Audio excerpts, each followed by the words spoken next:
Hello, everybody. Welcome to the Made Fitz show. So I am super excited for our guest today because I'm already in love with him. He's got just the greatest personality, and you're about to find out. But as always, let me give him a proper introduction as he deserves because he's very accredited. So I'm excited to welcome our guest today, Udo Erasmus. Beautiful name, right? He's a true pioneer in the world of wellness. He's the founder of Udo's Choice and the brilliant mind behind the best-selling book, Fats That Heal, Fats That Kill, which has touched the lives of over 250,000 readers. Udo is not just an acclaimed author and speaker. He brings a holistic approach to well-being with his unique 8-step process. This process beautifully intertwines with elements of nature and human nature, focusing on physical health, mental clarity, mindfulness, life energy, and living in harmony with ourselves and the world around us. With a rich background in biochemistry, genetics, biology, and nutrition, plus a master's degree in counseling psychology, Udo is here to share his wisdom with us. So welcome to the show, sir. That was a Uh, mouthful. yeah, hi Melissa. It's so nice to have you on here. And like I told you before, I spend a lot of time on your social media just to see just the breadth of all the knowledge that you have and all the topics that you talk about. And there's so many things that I want to ask you. But I'm very curious, what got you into your interest today in the world of wellness? Where was the starting point? Was it, childhood or as an adult? What took No, you on? it it started by getting born in a war. I was born in 1942, so I'm 82 years old. I was born, yeah, I was born in Poland, basically, 1942, but my parents had German Swedish background. They came from Latvia and Estonia, and long story, it was a big mess, and we were fleeing out of Poland at the end of the war, all women with young children on horse-drawn hay wagons, like farm people, right?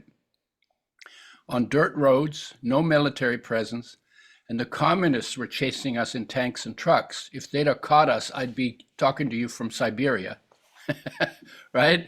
And the Allies, we like to think of the Allies as the good guys because that was us, right? Us now. Well, they were shooting at us from planes and using refugees as target practice. Oh my gosh. And so we got caught in between. We were getting it from front and we were getting it from the back. And my mother decided that it was safer to go through the snow-covered fields than it was to stay on the road because nobody was shooting at the fields. They were all shooting at the road. And the communists were coming on the roads. So she had 6 kids with her, all 6 years younger. 4 were her kids, 2 were kids whose parents had perished during the war. Oh, And but she couldn't handle 6 kids under 6 going through the snow-covered fields. So she had to leave 4 of us behind. And I was left behind. I ended up in an orphanage for a while. And then her sister found out about it. She made it out. And her sister found out and she came, then found us and reunited us with the family. So early childhood was, I don't remember a lot, but other than didn't know what I could trust because every day the story changed. Didn't feel safe because there was a lot of noise and a lot of, right? Everybody's like that. And feeling hungry. When I was 6 years old, my journey began. I was listening to adults in Germany argue vehemently about really trivial things. And like I was only 6 years old, and what they argued about seemed trivial to me. So it must have been like really trivial, right? yeah. And one day I listened, and it always made me uneasy because that intensity was like, I had enough of that already. And so the thought occurred to me one day when I was listening to another argument. I said, man, there must be a way that people can live in harmony. Mhm. And this little cocky voice of a 6-year-old who doesn't know how complicated everything says, I'm going to find out how. And that's been my driver all my life. Wow. Literally, because I started in a really messy place. I'm always interested. How can you make quality of life better?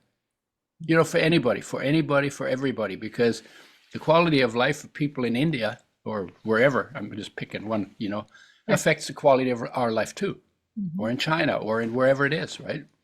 The quality of life, the you might say the generosity of people who are in government affects all the citizens. And when the rulers are not generous, that affects the population, right? So anything anyone does anywhere actually affects everyone everywhere. So my thing was always, how can I, there's got to be a better way to live. What can I do to contribute to people living better? And literally, it's whatever it is, I'm interested. If I have the talent for it, I'm interested in it. There are a lot of things I don't know how to do, but the focus is always like, how can we make quality of life better? Amazing. And that'll get you into human nature. Gotta be, because feeling, better is a feeling, right? And that feeling is inside of you, for you, right? For me, the feeling is inside of me. So somewhere along the line, you have to get it. You have to learn about human nature. And then obviously you also have to learn about the world around you, because that affects you too. And so I got into all of that. What do I want to do? I just want to learn how to be a real human being, fully present in the gift that life is. That's kind of like how I think about things. And then should we eat? How do we stay healthy? Well, who invented health? Well, if you think about it, who invented health? Well, life invented health in nature, and it's about living in line with nature and your nature. And when you live in line, everything works. And when you get out of line, things get worse. And you get back in line, things get better again, right? That's what healing is about, right? You get out of line, you depart from health in some direction. Well, you have to go back in the opposite direction to get back to health. And when you do that, you get better, right? And in nature, every creature that eats, right? Body's made out of food, water, and air. That's all, not drugs, not anything else. Food, water, and air. And every creature in nature that eats its food fresh, whole, raw, organic, local, and for human beings, probably more plant-based than animal-based, because when the hunters had rocks in the Stone Age, and they went hunting with rocks, you know how many days a week they came back empty-handed? Because animals run away or fight. And so then when they had no meat, then they would eat plants, because they don't run away, they don't fight back, and they're really easy to hunt down and kill. Now, that wasn't true everywhere on the planet. So where there was lots of meat, like buffalo herds and stuff like that in North America, they ate a lot of meat. But it seems pretty accurate that if you eat more plant-based than animal-based, you tend to be healthier and live longer.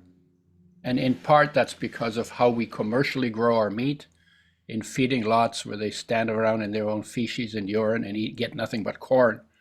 That's very different from a deer eating grass in a meadow in the mountains.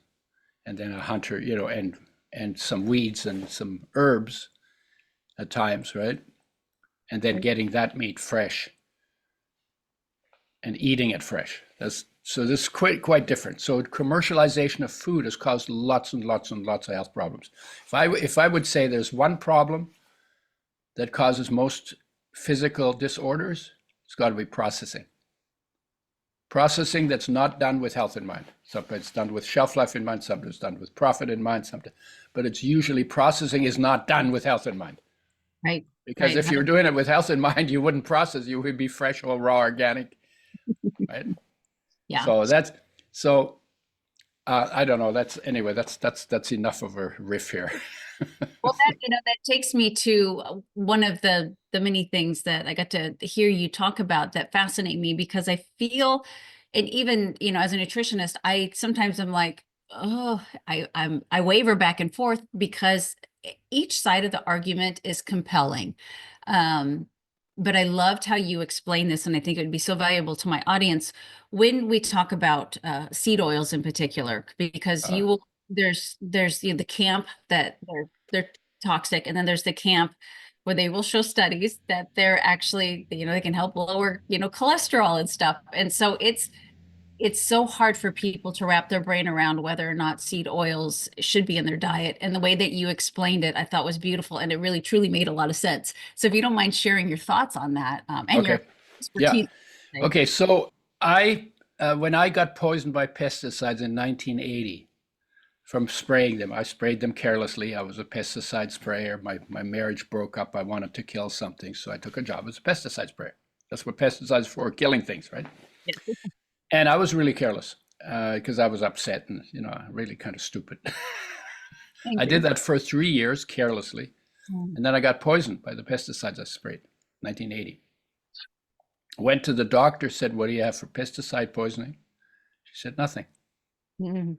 And the penny dropped, the light went on. Oh my God, that's what it means, that health is my responsibility. I got no fallback, Ooh, right? And then because I was fascinated with life, because when I was a kid, I was like, oh my God, what do I want to know more about? Well, everything that crawls, flies, and grows. mm. If you look at nature, oh my God, it's like all these different things. So, I mean, and what do I want to know more about? I want to know what life is, and I Mhm. want to study life. Well, biology is the study of life. You don't actually study life in biology. You study form and function. We never studied life. I thought we would end up with the beaker of something liquid and shining one time, and we said, "Wow, there's life." Yeah. We never got the beaker. No And beakers. I said to my lab partner, I said, we should be studying ourselves, because in ourselves we have form and function and life all together, and we don't have to kill ourselves to get to know ourselves. Mhm. So that was a little bit cocky and early for where I had to have to go to find out more about life. So I got poisoned by pesticides, and I knew the body's made out of food. It's actually food, air, and water, but at that point I was just focused on food. So the body's made out of food, and I knew that the body's always turning over. In fact, people say that every year, 98% of the atoms in your body are removed and replaced. 98%. Like almost your whole body turns over every year, right? And so I started thinking about it. I said, okay, well, if something goes wrong with your body, then the way you fix it is you have to raise the standard for input, right? Food, water, and air. You raise your standard. And if you raise the standard and stick to it, then in 1 year, you will have rebuilt 98% of your body to a higher standard. That's It's like encouraging. it's like not very complicated, Right. right? And so when I got poisoned, that's what I did. I did go pretty much. I was quite plant-based because it was less work to cook, and I didn't like cooking, so I could just take a cabbage to work and just eat the cabbage at work, right? When I was spraying my pesticides, and and so I started paying attention. But then I wanted to find out. Well, I want to know everything about nutrition and health and nutrition and disease, because I studied science. In science, we do studies and they get published, and then a bunch of people can read them and learn from them. So I went into Medline, the big database. They had 16 million studies listed in it. So 16 million studies. And I had just 25,000 pages just to print out Mm. the summaries. So there's a lot of stuff there. Yeah. And now there's, I think, about 36 million studies. So there's a ton of information in a language that I knew because I studied science, Mhm. that isn't quite as accessible to people if they don't have some science background, right? And so I was looking at nutrition, and I looked at minerals, that are essential, and vitamins that are essential, and amino acids that are essential, and fatty acids that are essential. And essential means, in this context, means a nutrient that you have to live and be healthy, that you cannot make in your body from anything else. So you have to bring it in from outside, food or supplement, right? Second part is, if you don't get enough of any essential nutrient, you cannot stay healthy. Your health will deteriorate. You will get deficiency symptoms because you're not getting enough of an essential nutrient. Those symptoms will get worse with time. Mm-hmm. And if you don't get enough long enough, you die. So these are like the essential building blocks for body construction that you cannot live without.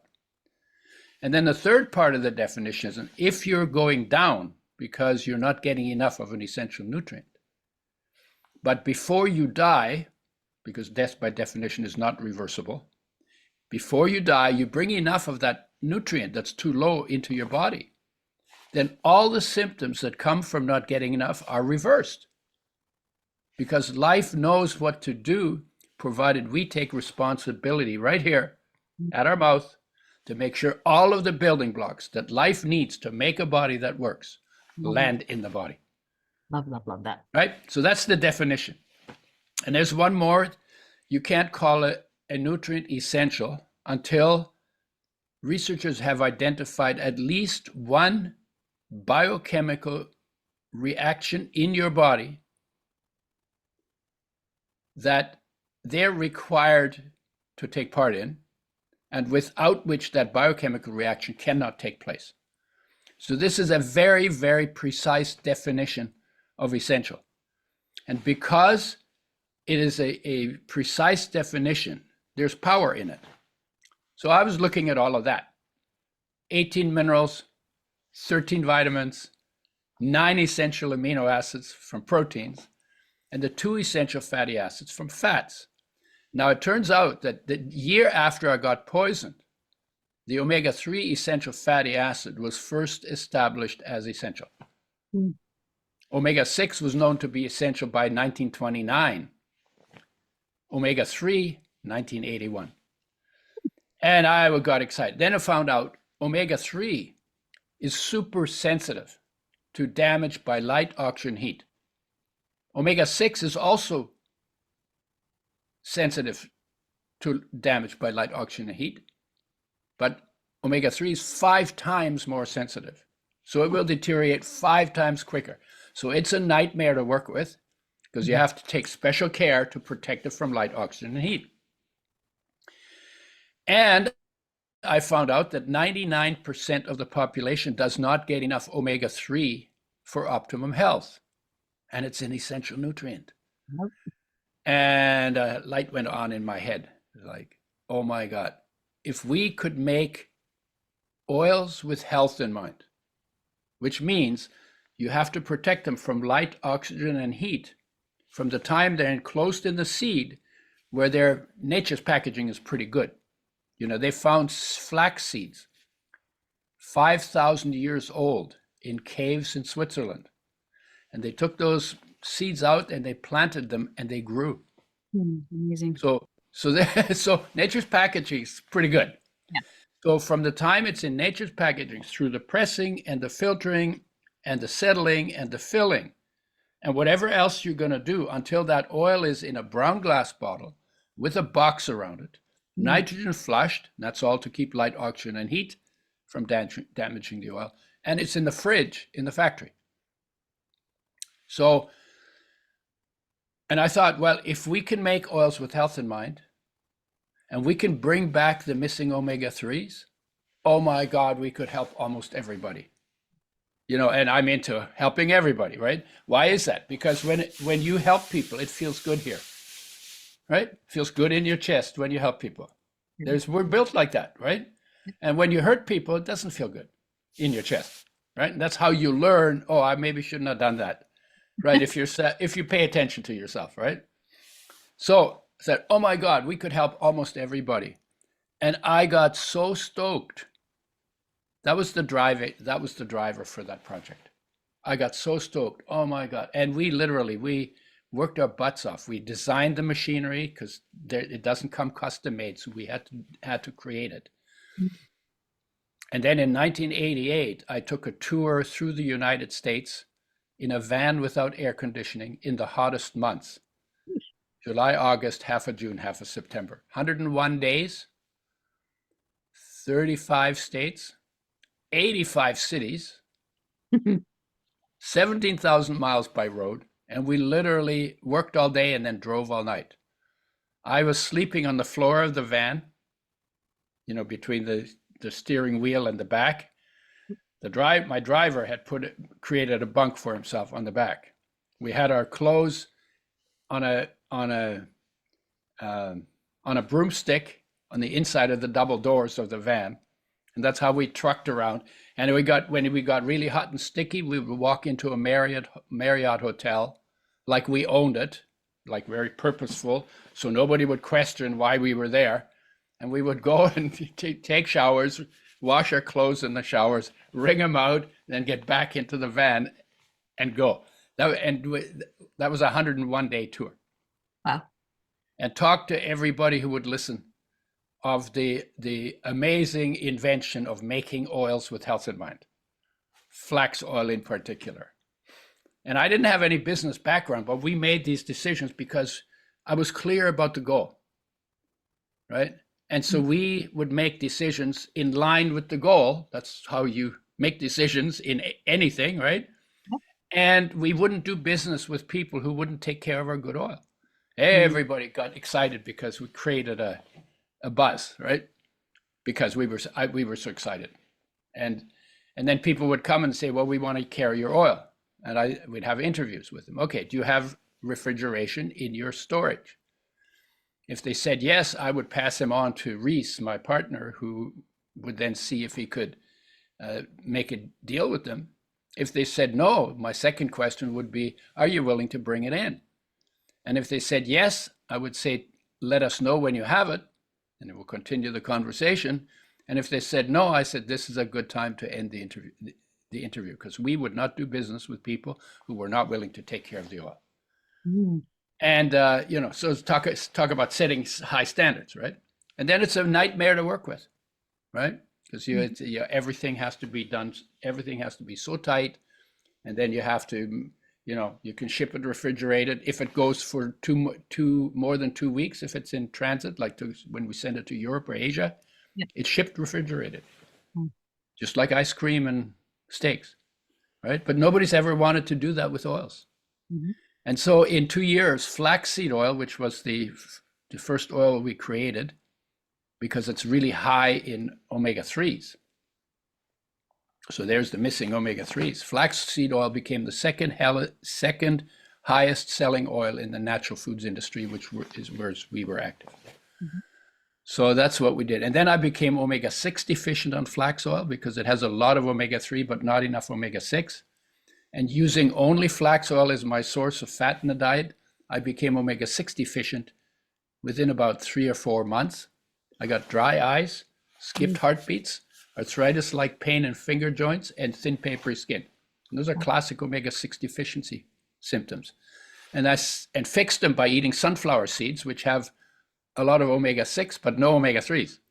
So you can bring the balance back. So then I decided, okay, we need to make a blend that you cannot become deficient on. If you can become omega-6 deficient on flax oil, I want to make something where that can't happen, because I'm trying to help, right? I'm trying to help people, right? So then we developed a blend, and that's what I work with now. It's called Udo's Oil. Udo's Oil. Why is that? Because my name's Udo. Somebody suggested I was never going to name an oil after myself. I'm kind of laid back about stuff like that. I don't want to be famous. I don't care about rich. I don't care about famous, but I do care about helping. That's a very memorable name. So, people Yeah, won't forget. well, yeah. I laugh. I say, well, it's not even a 4-letter word. Udo, it's not even a 4-letter word. Isn't the oil in some grocery stores? Well, some grocery stores have health sections, Yeah. so it wanders in there. It's a natural foods trade, and some practitioners use it as well. And yeah, wherever it goes, I don't do that part of it. The salespeople Yeah. do the go to the stores and go to the potential clients. But yeah, So it is in some going back to hearing, fish. Mhm. the seed oils, Yeah, because, yeah, as you can tell, I'm actually sitting underneath the car, and I loved your analogy of just like a car needs an oil change.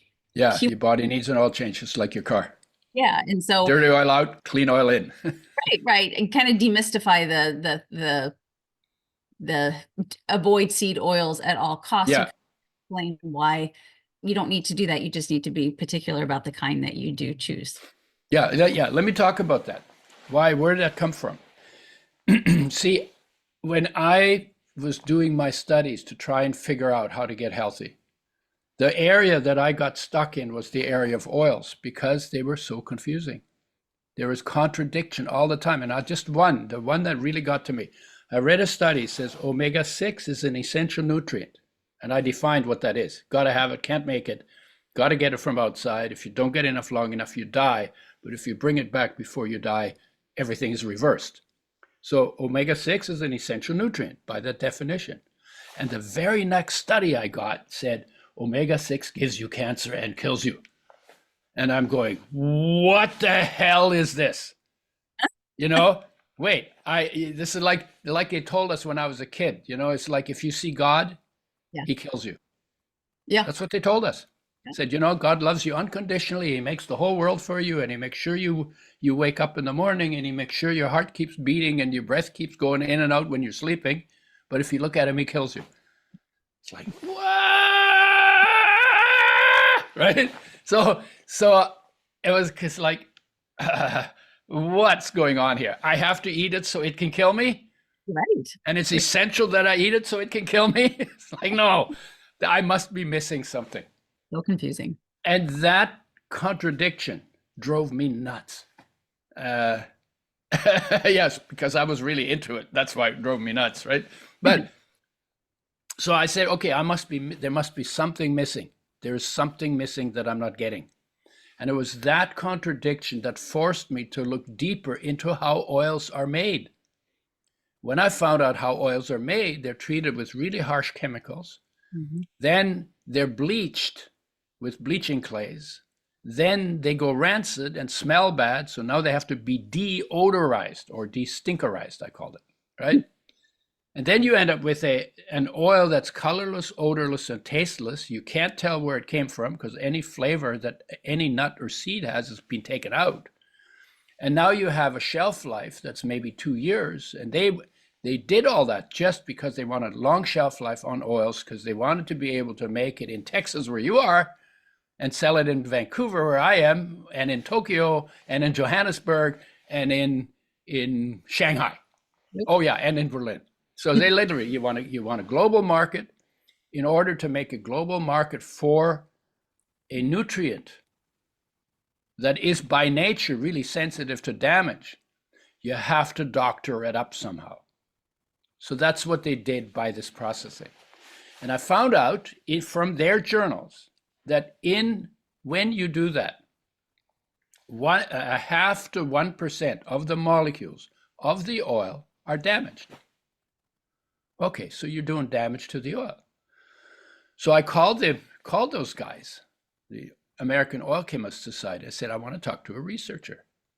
So they put him on the line, and I said to him, so when you know that you're doing damage to the oil by this processing, why do you do it? And he says, well, one of the reasons we do it is so we can get rid of half the pesticides in the oil by deodorizing it. And I'm going, in my head, I'm going, oh, doo-doo. I didn't even know there were pesticides in oils at that point, right? So I didn't say anything, but I said to him, so why don't you start with organically grown seeds? Then you don't have a pesticide problem to deal with. And he, crickets on the other side of the phone. silence, long silence. It might have been 3 seconds, but it seemed like 3 hours. Yeah. Total silence. And I'm waiting. And then when he got back, he was really angry. He says, I don't know what your problem is. The oil is 99% good. It's only 1% damaged. And if you got 99% on an exam, you'd be damn happy, wouldn't you? Hit a Well, nerve. I used to get 100% in genetics, which was my love. Yeah. And I got 99.5% on the exam that certified me as a pesticide sprayer. So I wasn't as impressed with 99 as he was. But then I backed off and said, okay, well, it's only 1%. So maybe I'm overreacting. And we have a saying, when in doubt, do the math. So I decided to do the math. And I said, okay, if I have a tablespoon of an oil that has been 1% damaged by the processing, how many damaged molecules am I going to have in that tablespoon? I'm asking you that question because you will see how valuable that's going to be for your audience. And of course, the issue is you don't really have a foundation for making that guess, because you don't know how big molecules are and you don't know how many molecules are in a tablespoon, right? So guess. It's 1% damaged. It's a tablespoon. Might I say 1,000? Okay. Okay, so in a tablespoon, you think there's 1,000 damaged molecules when it's 1% damaged. Yes. So would you like to hear the actual number? Yes. So 1,000 has 3 zeros, right? Yes. Right? So if you put a 6 in front of what you said, and then add another 16 zeros, and you have the right number. Way The off. actual number is 60 quintillion molecules. So you get 1,000, a million, a billion, a trillion, a quadrillion, a quintillion. 60 quintillion damaged molecules. So you have just underestimated the damage done to oils that almost everybody uses by 60 quadrillion times. Okay. And why I'm saying that is, most people will have guesses like that. Nobody ever says more than a billion. Even if you say a billion, you still got trillion, quadrillion, quintillion. So you got another 9 zeros. So you're underestimating by 9 zeros is a billion, 1,000, million, billion, right? So everybody underestimates by at least a billion times how much damage they're doing to their own body when they use these oils. And then people use not 1 tablespoon, they use 2 to 4. And then they fry it, which you got to multiply that number by another 3 to 6 times.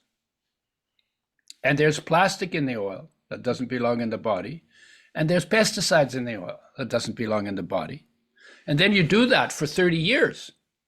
So you have to multiply that number by another 11,000. That's the number of days in 30 years, ballpark, right? To figure out how many damaged molecules you introduced into your body. And these are molecules that never existed in nature. They're out of line with nature. They don't fit into your biochemical architecture. And when they go, wherever they go, they interfere with what's supposed to be going on in that space. And after 30 years, you think that might show some effect? So then after 10, 20, 30 years, somebody gets cancer. I don't know why I got cancer. I always ate good.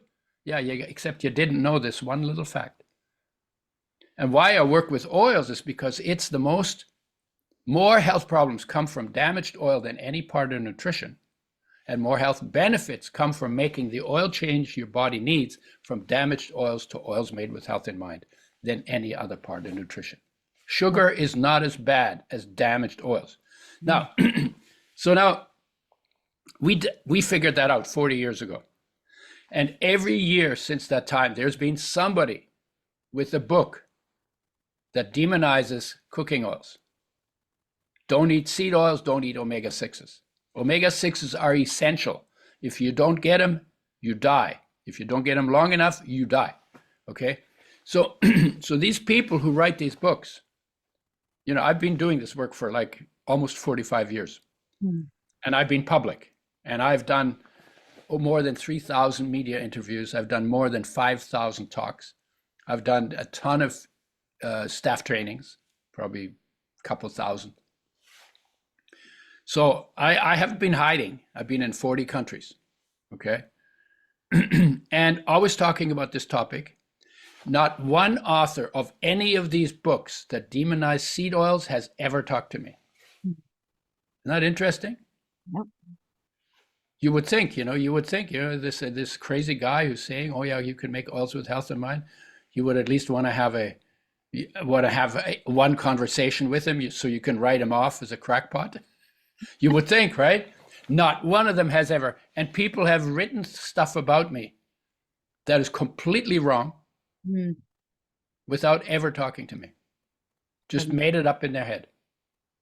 Or somebody else told them something, because I've had some people who didn't like me very much because they stole what I created. And somehow I should be not liking them. I just went on, but they hate me because every time they see me, they feel guilty. It's like, okay, well, that's, So some people have badmouthed me, and sometimes they were competition. So they tried to, if you can't win in a competition in a fair way, well, then you demonize the people. And you say they're, they whatever, they beat their children, or, they go and visit Epstein on his island, or whatever. They got to make up something about you, right? Right. And I was never on his island. Just no. Anyway, so none of these people ever talked to me. And right now, it's a big deal. No seed oils, no omega-6. What I say is, these guys that are writing these books, they've only done half their homework. Because the thing is this, that if these oils are damaged with 60 quintillion damaged molecules in a tablespoon, if you use that oil to do a study, in some of the studies, you're going to have some negative consequences. But the negative consequences are coming not from the omega-6s or the seed oil, but number one, the damage done to them, and number two, the lack of omega-3 in those oils. If you get the omega-3s back and you make them both with health in mind, seed oils do not cause those problems. There it is. That's the truth. And the thing is, part of what drives them doing this, right now it's seed oils and omega-6s. They get an enormous amount of attention because they're yelling fire, right? They're yelling fire in the crowded theater. There's no fire, or there's a fire, but they're saying the fire is there when the fire is actually there. So you might run away and you run into the fire because they lied to you. Yeah. And that's why, I love free speech. But free speech has an upside and a downside. The upside is you get to say what you want, but the downside is also that you get to say what you want, because you don't have to have a foundation. No. It doesn't have to be true. And so when then we become the victims of people who love free speech but are too lazy to do their homework. That's what happens, right? So when oils are made, oils need to be made with health in mind, because they're the most sensitive of all of our essential nutrients. Minerals, you can flip them on a shelf for 10 years and come back and take the dust off, eat them, because they don't change, right? Oils, if you let an omega-3 oil, well, I'll give you an example. You can buy fish oil in little bottles, not in capsules, but in bottles. You open the bottle, you put it in your fridge. Within a week, you can smell the fish oil. It goes rancid even in your fridge when it's cool. That fast. That's how sensitive. Because fish oil is even 5 times more sensitive than the plant omega-3. So super sensitive. So you got to give everything in your world its due. And the omega-3s and omega-6s need protection from light, oxygen, and heat. And if you don't give them that protection, then they go rancid. Rancid is not bad, but if you fry them, then you're damaging oils with light, oxygen, and heat all at the same time. And I tell people frying is the stupidest thing we've ever invented to do to ourselves in terms of health. And I tell them, get your frying pan. Everybody's got one. Turn it upside down, hit yourself up the side of the head with it, and then throw that stupid thing out. Right? And cook in water if you're going to cook, or go back to eating raw, fresh, whole, raw, organic. As long as it's not contaminated, raw food is better than cooked food. So I knew my audience right now is going, well, what oil do I cook with? You just, with your studying of oils, just don't heat. Yeah. Well, the oil industry that we use for cooking, and we call it cooking. It used to be called frying. Cooking meant in water. So when I was a kid, I'm old enough to know that when I was a kid, cooking was in water, and most things were cooked in water. The oil industry is only about 120 years old, maybe 150 years old. So it's not that long, right? What did they do before that? We've been around for 200,000 years. What did we do before that? Oh, we couldn't live before that because we got to fry stuff, right? Oh. No. So what did they do? They cooked in water. And then even olive oil in the Mediterranean countries was not used for frying. What they would do is cook in water, dump the water, and then add oil, because oils enhance flavors and improve the absorption of oil-soluble nutrients in our foods. So that's good, but not fried. Because for frying, you change the molecules into something that never existed in nature, that doesn't belong in your body, and that interferes with what is supposed to be going on in your body. And what's supposed to be going on in your body is life. It interferes with the energy, the flow of energy through your body that keeps you alive, that keeps rebuilding your body. So, and then, you say, well, yeah, but, people say, oh, I love the taste of fried food. No, you don't. No, you don't. You've been bamboozled into liking it. It's an acquired taste. Because if you took all that burnt stuff off your food, you scraped it off, and you got yourself a tablespoon of this burnt stuff on your food that comes from frying, and then you eat that, it's bitter, it's acrid, it's scratchy, and it tastes disgusting. That's the truth about the taste of fried food. And then if you want your fried foods to have taste in them, like your steaks and stuff, what do? You add plants to it. Rosemary, onions, pepper, cayenne, right? So the flavors don't, and meat is like bland. It doesn't taste that good. But then you say, oh yeah. No, and you're used to it because you associate fried food with mother love, because your mother was bamboozled to start frying, maybe your grandmother, right? Bamboozled by an industry that basically said, hey, they're cooking in water. If we could get them to cook in oil, we could make a lot of money. And that's where that started. And so fundamentally is, you know what? If you're interested in health, you need to get in line with what is true about health. It's not about, you can do whatever you want and just hope for the best. That's not how it works, right? You need to live in line with nature. Frying is not in line with nature. There's no squirrel that you'll ever see running around with a frying pan. In a frying pan, maybe, but not with a frying pan, right? And so if you see, if it's not happening in nature, then we probably invented it in our heads, thinking we were smarter than nature. And that's never worked out so well for us. No, for sure. So can I ask you about things like tallow, beef tallow, or butter, all of those? Yeah. So if you're going to fry, you get less damage from hard fats that are saturated. But it's still not good for frying, because if you burn the food will burn you. Fried foods fry health. Fried oils fry health. And so it's less bad, but it's not good. Gotcha. Okay. So coconut and butter and tallow and ghee. Ghee is like butter, yeah. So they're safer to fry with, but frying is not safe. So safe is not the right word to use. They're just less damaging. You're still going to get damage. And when you fry anything in anything, How far are you from fresh, whole, raw, organic?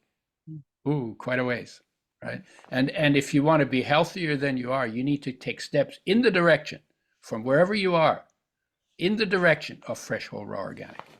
So from frying, you go to water. From water, you go to raw, right? From white flour, you go to enriched white flour. Then you go to raw flour, which you can get made fresh, or you go to whole grains, right? From white sugar, you go to cane, you know, or whatever it is, right?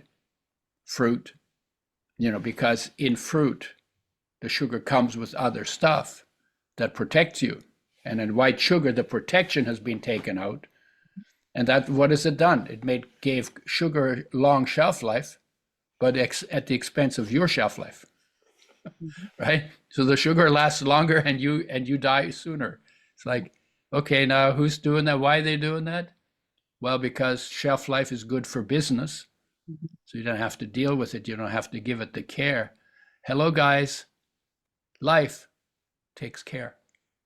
Life needs care, right? Okay. Yes. It's that kind of a thing. Yeah.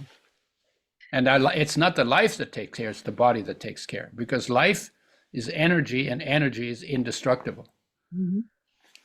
But when you separate life and the body, or that energy from the body, then your body's finished.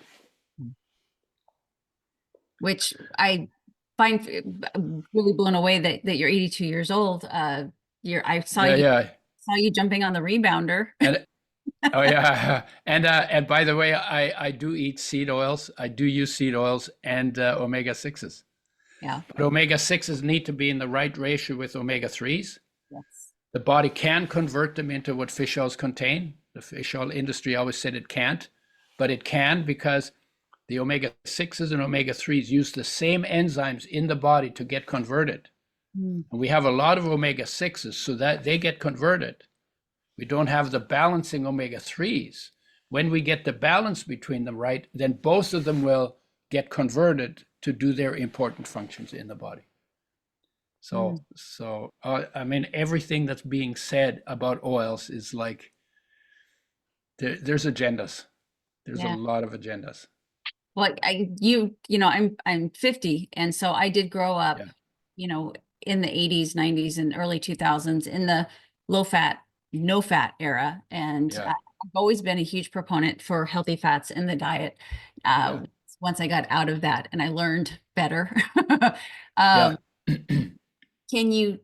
still though believe that people shy away from the healthy fats because they're denser in calories. They take up less space in your stomach, but yet they eat up more of your calories. Can you share with the audience the true benefits of, I mean, you're a huge proponent for it. You're 82, you're jumping on a rebound, you're got a clearer mind than I do. There's something to it. Okay, so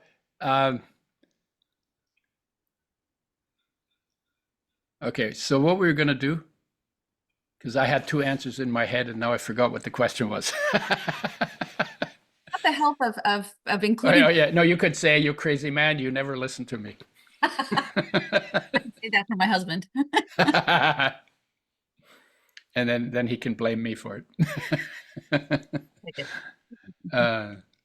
So where were we going here? The health of the benefit of the healthy fats that I still think people shy away from. I mean, I know you believe that the ratio is 1 to 2 when it comes to omega-3 and omega-6, but just getting these healthy 2 to 1. 2 to 1, yes. I have more omega-3s than omega-6s in it, because they're the ones that are missing, and they're the ones that have all the magic, because we're also getting not enough of them, right? And one of the things they do is they increase oxygen consumption in your body. So they raise metabolic rate. So they give you energy. You recover quicker. You heal quicker. You grow better. So that's just omega-3s. Some people call it the God molecule because God is energy, right? And omega-3s have more energy than any molecule in nutrition.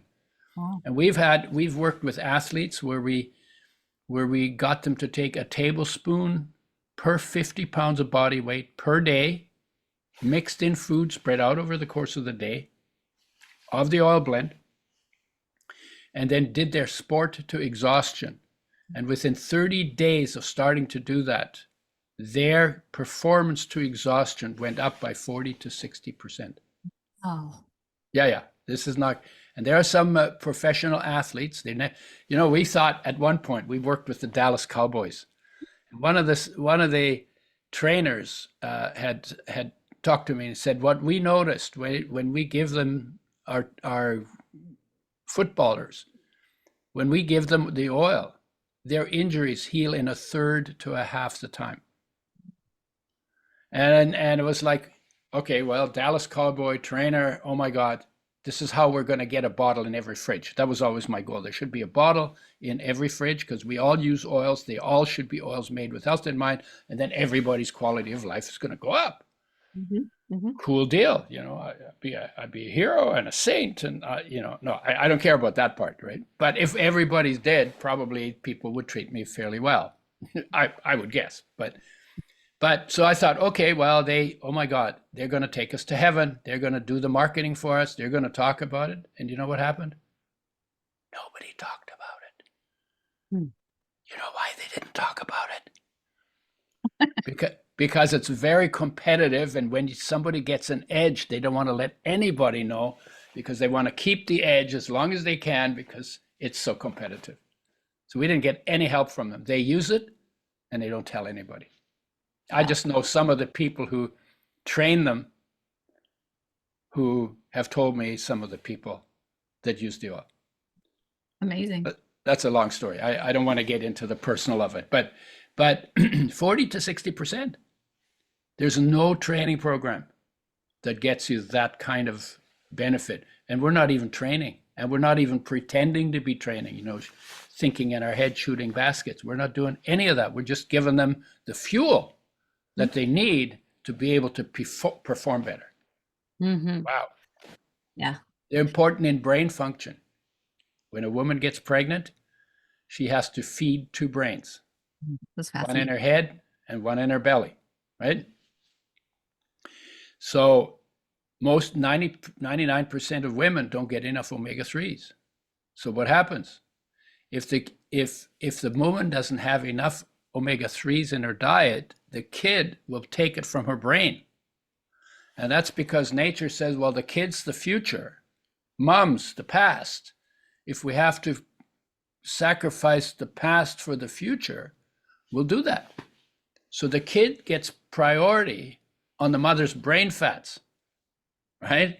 And then women end up with what they call baby brain, right? Or, and so what they've shown in research is that every child depletes the mother further. Each child gets less than the previous child. And that correlates with IQ, that if you measured the IQ of all the oldest people in North America, compared to that to the second, to the third, and to the youngest, you would find that IQ goes down with birth order. Yeah, isn't that interesting? And they also think that it's the reason why women get certain conditions 2 to 15 times more often than men. And those conditions include depression, chronic fatigue, Anxiety. Anxiety, not so much, but women I haven't seen that correlated with the fats, but depression, chronic fatigue, and then collagen, inflammatory, and autoimmune diseases. And there's a couple others. So women get those 2 to 15 times more frequently than men. The researchers think it's because of depletion of essential fatty acids during pregnancy. And so their recommendation is women need to make sure they get a reliable source of both essential fatty acids, and I'll add to it, in the right ratio and undamaged, both for their own health and the health of their children. It's a huge area. Absolutely. We talked to somebody in India who wanted to bring the oil into schools Mm. to help kids with their learning issues. We didn't get it done because the guy retired before the deal got done. so, so but wouldn't that be a good idea? Instead of Absolutely. school lunches, you give them a little shot of oil. And honestly, I've always been relatively smart. And I'm not bragging. It's just like what the test showed, right? But when I started taking oil, because I never had omega-3s, I was clumsy when I was a kid. Mhm. I'm not clumsy anymore. And I noticed, it took maybe 6 months, a year, I don't know. But I noticed that I processed things better than I used to. Even when I didn't start till I was in my 50s, taking the oil, right? Mhm. So they keep bones stronger. Obviously, if you have a lot of energy, you're likely to be more active. Mhm. They and omega-6s together form a barrier in the skin against the loss of moisture. So if you optimize your oil, you end up with nice, smooth, velvety skin. And that's how we measure optimum, because skin gets it last and loses it first. Oh, well, that's fascinating. Yeah, because heart, if your skin, you can live with dry skin, but if your heart dried out, you'd be history, right? Makes sense. So the inner organs get priority, and if the oil's made it to your skin, the rest of your body has what it needs. That's fascinating. Um, Yeah. Udo, have you seen, there's a documentary that just came out. I watched it a couple days ago called Don't Die. Um, it's a very interesting documentary about a gentleman named Brian Johnson he's a multimillionaire, and he's putting all of his money because he wants to reverse an age. He wants to be Benjamin Button, and he wants to live forever. He's a little interesting. We'll just Mhm. call it that. But when you watch, he takes like 100 and something pills a day. I mean, he's tons of supplements. But one thing I noticed, which I don't even think they tapped on, and but I watched him do it 2 or 3 times during this documentary, which was he was taking tablespoons of, I assume it was olive oil, but it was some type of oil. Yeah, olive oil has no omega-3s and only 10% omega-6s. Those are the only two essential things from oil. Yeah. But they take it because it's not damaged. If you get it, extra virgin olive oil is not damaged. So it's good from that perspective. Yeah, it's just fascinating because here Yeah. you are, I mean, all of your, decades of research about this, and then this guy who is working with the top longevity doctors in the world, and you just kind of watch what he does. And one of the things that he obviously has been told or researched is how important and good for you, you know, oil is. I just thought Well, that was the longevity doctors are not clear about oils. And it's because you can understand why. It's because damaged oils are used for research, and they're blaming the oil instead of the damage, right? Mhm. And there are people who are saying that, and then these people read the people are saying that, and then everybody repeats the same stupid, mistaken thing over and over. You get it in science books. Sometimes somebody writes a science book, and Mhm. in science, you're an expert on a small topic, and everything else you just sort of accept the other expert's opinion, right? And I've seen books where you can trace from one guy who got it wrong, was an expert, wrote it in a book, and then I've seen a succession of books copied from those books, all getting it wrong Sure. because nobody actually did the work and got it right. Yeah. And you see that in the literature. Oh, And absolutely. now these days, people who know will tell you that between 50 and 80% of all the research that is published in the best journals, like BMJ and Lancet and all those journals, Mhm. New England Journal of Medicine, uh, 50 to 80% of the research is doctored research. It's funny they call it doctored, right? Faked it, right? It's faked research because it's driven not by the goal of health, but the goal of profit for pharmaceutical companies. And the Mhm. pharmaceutical companies basically what do they call it? Industry capture, Mm-hmm. right? And I don't know how much of that goes on. I know in the area where I'm competent, I know it goes on. The people who get their grants from the oil industry that damages oils or makes fish oils and makes claims that are completely wrong. Mm. Those doctors who get their grants from those people do not badmouth those people. Uh-uh. Yeah, and I knew I went on a TV show. I got a lot of media for a guy who's not affiliated with anybody, right? And I got I got an interview with a major television station in Edmonton. Edmonton is in Canada, right? Mm-hmm. And we did an interview. It was 6 minutes long. They loved the interview, and I talked about how oils are damaged and like just really laid it on the line, right? And they said we're gonna play it on the news tonight. So that evening I was free. Says, okay, I'm gonna watch myself on the news, because I never see myself, and I don't know if I twitch my nose or, Sure. I might be able to look at something and say, wow, and maybe I could make it better. I watched the news. They didn't play it, but they played an ad for Wesson oils. Wesson oils were oils that are treated with harsh chemicals and then bleached and then heated to frying temperature to deodorize them.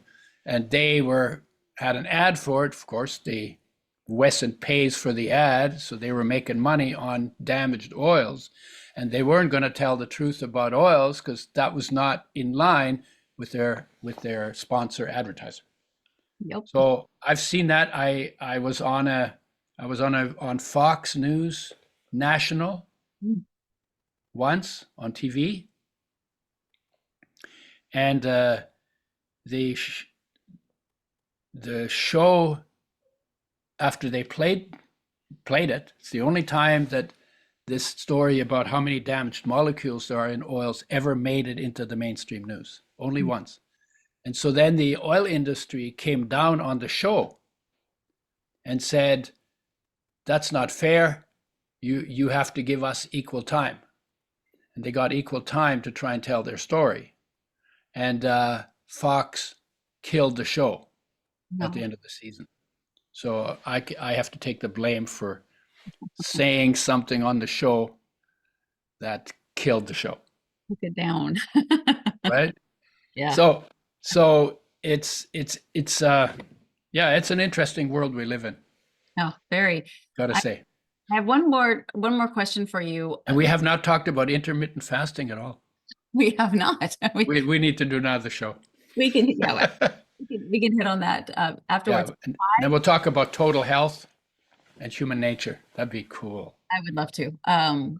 So you're mentioning, the omega-6s themselves are essential. We do need them in our diet, but it's the way that they're processed that makes them unhealthy. Yeah. And that they're out of line with the omega-3s. Right. Too much. So can someone go to Whole Foods and get a healthy omega-6 off the shelf? Or, I mean, just to close this out for people to wrap their brain around, well, and I've learned from an expert, I do need omega-6. I don't use it for cooking. How do they get a healthy source of these omega-6s in their diet? Right. Well, the easiest way to get omega-6s, they're not hard to get because there's lots of sources. There's omega-3 sources are much more limited than omega-6 sources. But you want to get omega-3s, eat seeds and nuts. Every seed and nut has omega-3s in it, except for the hard fats. Coconut's not much, but they still have some omega-6s. But every seed and nut has omega-6 in it, and like sunflower seeds have tons of omega-6. Safflower seeds, but even walnuts, almonds, peanuts, they all have omega-6s in them. Most of those oils don't have omega-3s. But because we're talking about damage, well, you don't get them damaged if you get raw organic seeds. And then what I would do with them is, I do two things actually. It's something new I'm doing. I'm playing with my food. You know, they say your mother said, don't play with your food. That's the only advice your mother ever gave you that you should not follow. Because if you don't play with your foods, how do you know what works best for you? Sure. Because it's experimental and it's individual, right? Mm-hmm. So you take the seeds and nuts and you soak them for 8 to 24 hours. It makes them easier to digest. And what I'm doing now is I actually ferment them in probiotics. Oh, wow. I have a probiotic called Super Bifido Plus. Okay. And so I literally just put the stuff in a glass jar, water, whatever, vegetables, seeds, nuts. You can ferment anything. Spices, I've done it with spices. And then you put in probiotics. So they make sure that the probiotics take it over, not the rot bacteria. And then it becomes sour, like, you know it from sauerkraut. Yeah. Right? So I take the seeds and nuts, they're soaked in water and they're fermented. Oh. Yeah. You just eat them like you normally would, or? Yeah. I just fish them out, eat them. Oh, interesting. And the probiotics, that's a whole other story. The probiotics are super good for health. No, I totally agree with that. And what they do is they keep the unfriendly bacteria that also live in your gut, because you're just putting stuff through there from everywhere in the environment, right? So you're going to get some rot bacteria and you're going to get some sick bacteria. And the probiotics control the environment and the balance of your microbiome. How cool is that? Right. So then you can take them as pills. I brush my teeth with probiotics because in nature they started in your mouth. Yes. Because they're on food. They're on raw foods. But when you cook your foods, you kill them. So then you should replace them if you want to live in line with nature. So that's a whole other story again. But yeah. So seeds and nuts, organic, unsalted, unroasted seeds and nuts. They all have omega-6s in them. So more or less. On the high end is sunflower and walnuts, 50%, 60%.